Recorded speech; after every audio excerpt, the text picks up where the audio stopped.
तुम भी शांति खोज रहे हो, लेकिन क्या तुमने कभी सोचा है कि जिस इंसान ने पूरी दुनिया को शांति का रास्ता दिखाया, उसने खुद उस शांति को कैसे पाया? यह कहानी है एक राजकुमार की, जो सब कुछ होते हुए भी भीतर से खाली था। यह कहानी है सिद्धार्थ से बुद्ध बनने की, अंधेरे से उजाले की और भटकाव से बोधि तक की। राजकुमार सिद्धार्थ सब कुछ था, फिर भी कुछ कमी थी। 563 ईसा पूर्व कपिलवस्तु के महल में एक बालक जन्मा, सिद्धार्थ। उनके पिता राजा शुद्धोधन चाहते थे कि उनका बेटा महान सम्राट बने। ज्योतिषियों ने भविष्यवाणी की थी, यह बालक या तो चक्रवर्ती सम्राट बनेगा या फिर एक महान सन्यासी। राजा डर गए। उन्होंने सिद्धार्थ को हर दुख, हर कष्ट, हर सच्चाई से दूर रखा। महल में न कोई बीमार दिखता, न बूढ़ा, न मृत्यु, बस सुख ही सुख। लेकिन क्या सच को हमेशा छुपाया जा सकता है? 4 दृश्य जिन्होंने जीवन बदल दिया। एक दिन सिद्धार्थ रथ पर सवार होकर महल से बाहर निकले और वहीं से शुरू हुई उनकी जागृति। एक पहला दृश्य, एक बूढ़ा व्यक्ति, झुका हुआ शरीर, कांपते कदम, सफेद बाल। सिद्धार्थ ने पूछा, यह क्या है?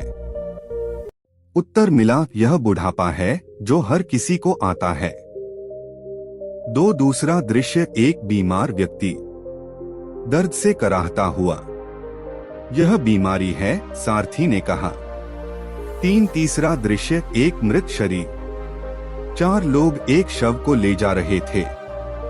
यह मृत्यु है, इससे कोई नहीं बच सकता। चौथा दृश्य, एक शांत सन्यासी, चेहरे पर अद्भुत शांति। यह वह व्यक्ति है जिसने सत्य की खोज के लिए सब त्याग दिया है। इन 4 दृश्यों ने सिद्धार्थ की आत्मा को झकझोर दिया। उन्हें समझ आ गया, जीवन अस्थायी है, सुख क्षणिक है और हर इंसान दुख से गुजरता है। महल का त्याग, सबसे कठिन निर्णय। 29 वर्ष की आयु में एक रात, पत्नी यशोधरा और नवजात पुत्र राहुल को सोते हुए देखकर सिद्धार्थ का दिल भर आया। लेकिन उन्होंने ठान लिया था, जब तक मैं दुख का कारण और उसका अंत नहीं जान लूंगा, मैं लौटूंगा नहीं। उस रात वे चुपचाप महल छोड़कर निकल पड़े। राजकुमार अब एक साधक बन चुका था। कठोर तपस्या, शरीर को कष्ट, मन को नहीं शांति। सिद्धार्थ ने वर्षों तक घोर तपस्या की, दिनों तक भोजन नहीं, सांस रोककर ध्यान। शरीर हड्डियों का ढांचा बन गया।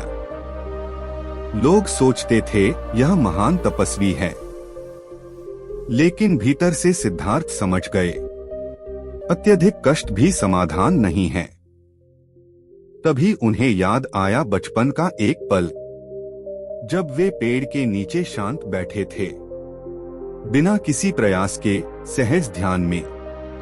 उन्हें समझ आया, न बहुत अधिक भोग, न बहुत अधिक त्याग, यही मध्यम मार्ग है।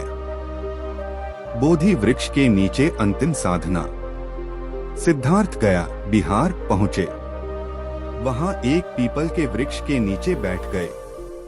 उन्होंने संकल्प लिया, जब तक सत्य का ज्ञान नहीं होगा, मैं यहां से नहीं उठूंगा। रात गहराती गई। माया और प्रलोभन आए। डर, भ्रम, यादें सब मन को डिगाने लगे। कहा जाता है कि मार्क नामक दुष्ट शक्ति ने उन्हें भ्रमित करने की कोशिश की, लेकिन सिद्धार्थ अडिग रहे। ज्ञान की वह सुबह, वैशाख पूर्णिमा की रात, गहरी ध्यानावस्था में सिद्धार्थ को 3 गहन सत्य का बोध हुआ।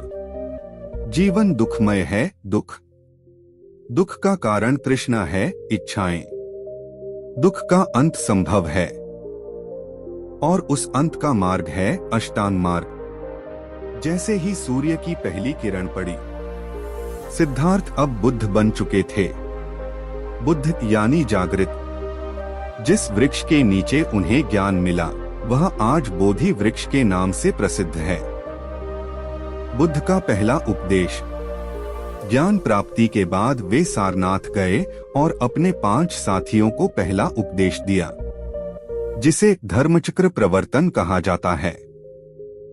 उन्होंने कहा, अपने भीतर दीपक बनो, क्रोध को प्रेम से जीतो, बुराई को अच्छाई से। इस कहानी से हमें क्या सीख मिलती है? सुख बाहरी चीजों में नहीं, भीतर की शांति में है। अत्यधिक इच्छाएं ही दुख का कारण हैं। संतुलन ही जीवन का सच्चा मार्ग है। सच्ची खोज बाहर नहीं, अपने भीतर करनी होती है। अंतिम संदेश। तुम भी आज अपने जीवन के बोधि वृक्ष के नीचे बैठे हो। बस फर्क इतना है कि तुम अभी तक अपने भीतर झांकने से डर रहे हो।